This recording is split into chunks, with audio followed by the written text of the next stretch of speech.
मैं तेरा ड्रामे की अगली किस्त में आप देखेंगे कि फाइनली हसन और कश्माला की शादी का दिन आ पहुंचा। फराज बड़ी बेसब्री से इस दिन का इंतजार कर रहा था। घर पर अपनी माँ को खबर सुनाता है कि हमें शादी की डेट फिक्स करने के मौके पर क्यों नहीं बुलाया था इन लोगों ने, क्योंकि खाला ने हैदर अंकल से प्लॉट की डिमांड की है जहेज के नाम पर।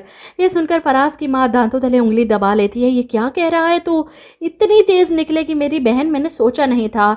ऐसे में फराज कहता है कि अब हम इनका तमाशा लगाएंगे, इन्हें आईना दिखाएंगे, उसी तरह भरी बारात में दिखाएंगे।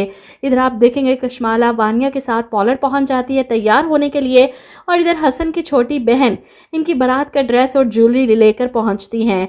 ड्रेस देखकर वानिया हैरान परेशान कि ये तो वो ड्रेस ही नहीं जो कश्माला आपी ने पसंद किया था, ये ड्रेस कैसे चेंज हो गया?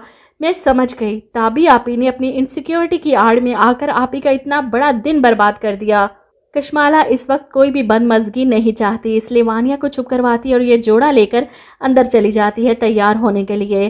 तैयार होकर इस जोड़े में भी वो बहुत प्यारी लग रही है। हॉल में एंट्री होती है ब्राइडल की, तो हसन तो उठकर खड़ा मुस्कुरा रहा है। ऐसे में ताबी भी पलट कर देखती है। अपनी जीत पर इसे बहुत खुशी है, लेकिन अफसोस इस बात का कि कश्माला इस जोड़े में भी कहर ढा रही है। ताबी जानबूझकर स्टेज पर जाकर बैठती है कश्माला के पास, इसे एहसास दिलाने के लिए कि कितनी अच्छी लग रही हो तुम इस लाल जोड़े में। मैंने तुम्हें पहले ही भी वार्न किया था कि मेरी खामोशी को मेरी शिकस्त मत समझना, सबक सिखाना मुझे बहुत अच्छे से आता है। कश्माला वो स्टेज पर बैठी दुल्हन बनी कश्माला का मूड ख़राब करके उठकर वहाँ से चली जाती, क्योंकि इस वक्त सामने बहुत बड़ा तमाशा लगने वाला है। हैदर साहब जो प्लाट के पेपर्स हसन को पकड़ा रहे हैं तोहफे के तौर पर, और हसन लेने से इनकार कर रहा है। नफीसा बेगम खुश भी हैं और परेशान होने का ड्रामा भी कर रही हैं कि हैदर, मैंने तुम लोगों को मना कर दिया था, तो फिर ये सब क्या है? इस पर हैदर साहब कहते हैं कि मैं अपनी खुशी से अपनी बेटी को ये दे रहा हूँ। और इसी लम्हे फराज क्लैपिंग करते वहाँ एंट्री मारता है किसी विलन की तरह।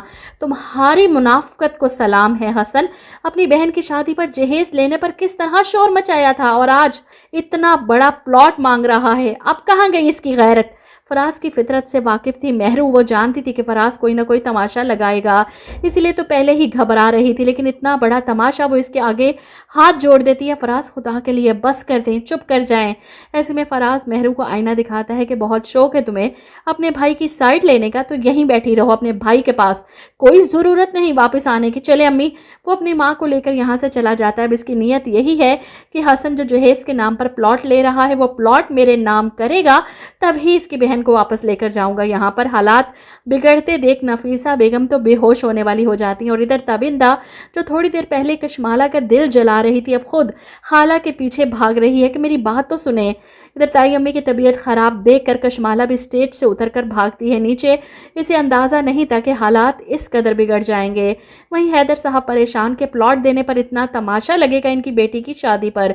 घर जाकर शमीम भी अपने शोहर पर गुस्सा करती है, क्या ज़रूरत थी आपको ये सब करने की, मना किया था मैंने आपको।